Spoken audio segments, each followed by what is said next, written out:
ধবলি চরাইয়া দুঃখ হেরাই কহিতে ডরাই ধবলি চরাইয়া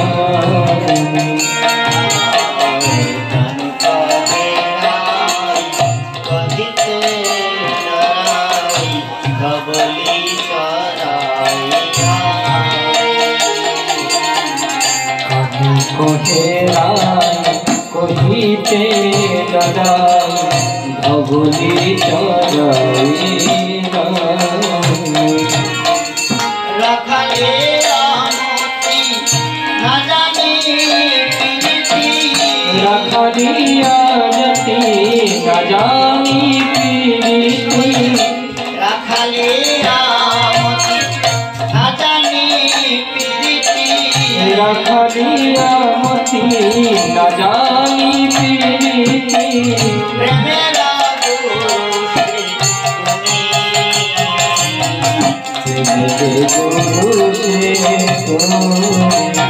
কৃষ্ণ বললেন হে রাই আমি তোমার প্রেমের কিবা জানি ও হে রাই প্রেমের শিরোমণি তোমার প্রেম আমাকে এই প্রকার বিবশ করেছে তোমার প্রেমের জন্য তোমার প্রেমের লাগি মোর পরজবাস অন্যত্র চণ্ডীদাস ঠাকুর আস্বাদন করছেন শ্যামসুন্দর রাধারানীর পদকমলকে হৃদয়ে ধারণ করে বলছেন হে রাধে এই যে চৌরাশি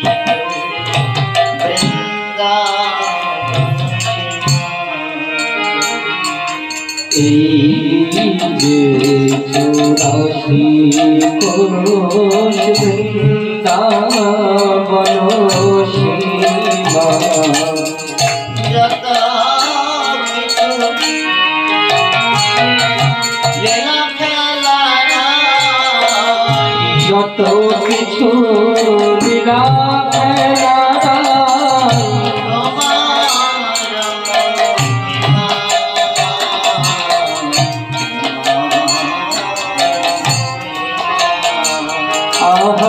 যত কিছু লীলা খেলা গাই তোমার মহিমা তোমার মহিমা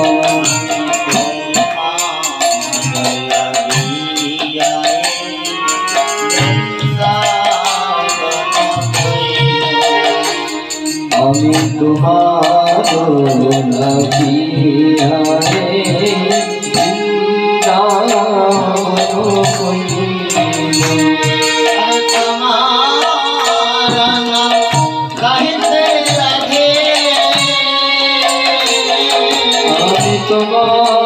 নাম গাহিতে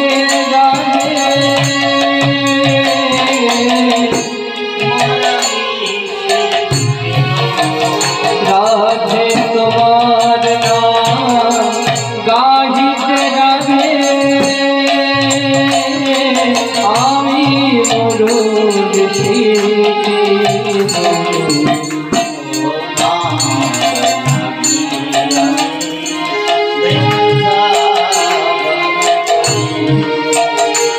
রাধে তোমার লাগিয়া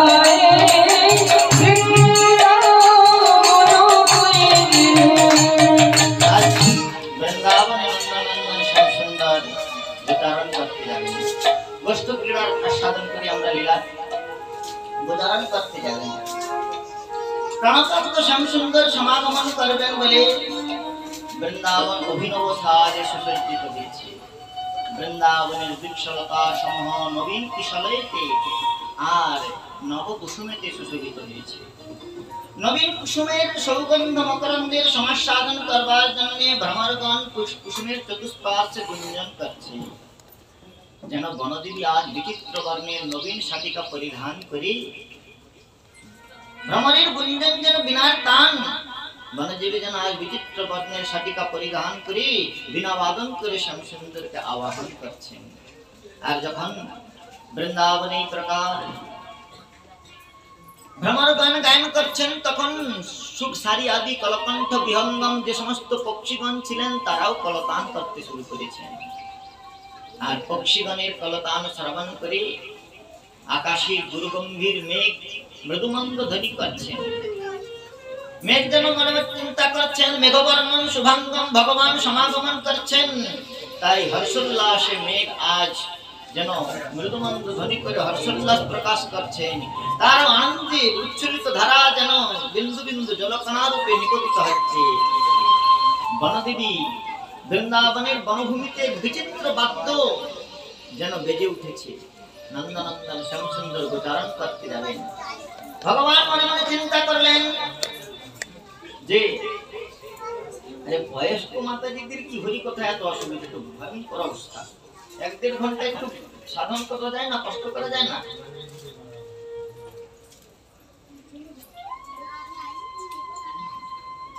আমরা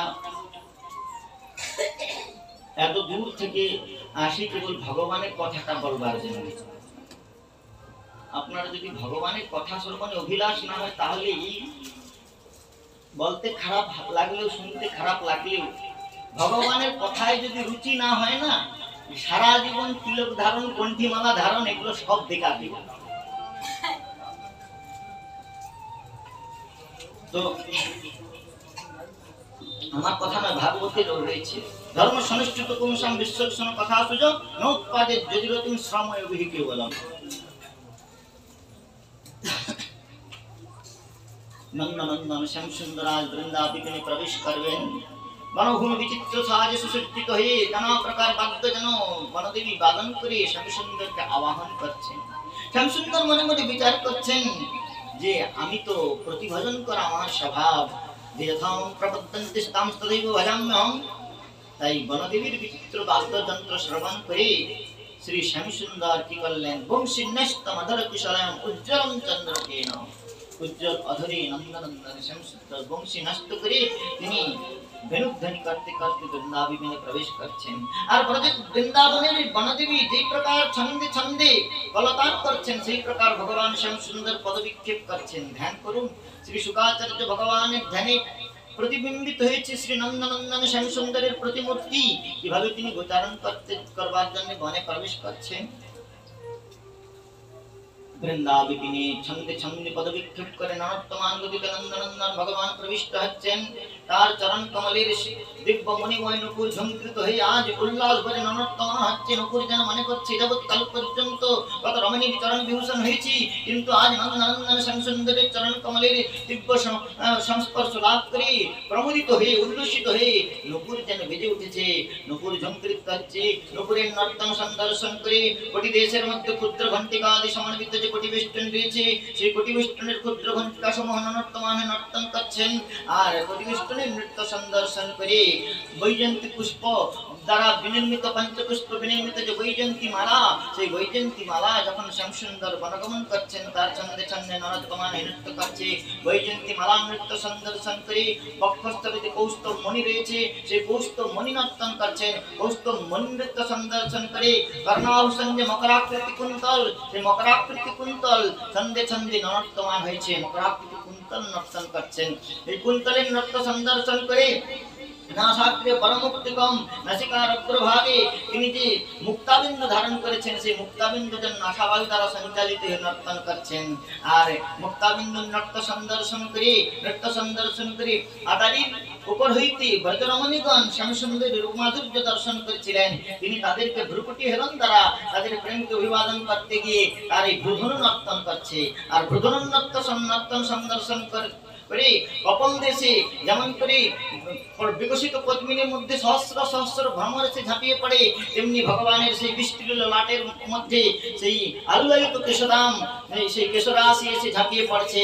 যেন ললাটের উপরে, কপল দেশের উপরে সেই আলুলায়িত কেশরাম নর্তন করছেন।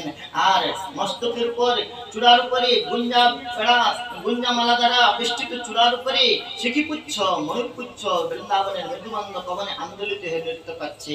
আর শ্রী শ্যামসুন্দর নবছিদ্র বিশিষ্ট বংশিকাকে অধর পল্লবে স্থাপন করে সেই বংশিকার উপর তার দশাঙ্গুলি নর্তন করছেন। এই প্রকার নৃত্যময় গতিতে ননর্তমান ভঙ্গিতে ভগবান শ্যামসুন্দর গোচারণে প্রবেশ করছেন। গোষ্ঠী গোচারণ করবার জন্য যাচ্ছেন। আজ যশোমতী মা গোপ বালকগণকে সকলকে বিচিত্র সাজে সাজিয়ে দিয়েছেন। আর শ্রী রাধারানীকে যাবর হইতে ডেকে এনে নন্দগৃহে রন্ধন করিয়ে নন্দনন্দন শ্যামসুন্দরকে পরিবেশন করলেন। সখাগণকে সকলকে ভোজন করিয়ে মা গোচারণ করতে পাঠাচ্ছেন। আর গোপালকে বলছেন, শোনো গোপাল, তুমি গোচারণ করতে প্রথমবার যাচ্ছ। আমাদের নন্দ ভবনে 9 লক্ষ গাভী রয়েছে, শত শত দাস দাসী রয়েছে, কিন্তু তোমার গোমাতার প্রতি অশেষ প্রীতি, তাই আমি তোমাকে যেতে দিচ্ছি। কিন্তু গোপাল শোনো, আমি তোমাকে অনেক দূরে যেতে দেব না। প্রথমবার নন্দনন্দন গোচারণ করতে যাচ্ছেন। যশোমতী মা বলছেন, শোনো গোপাল, আমার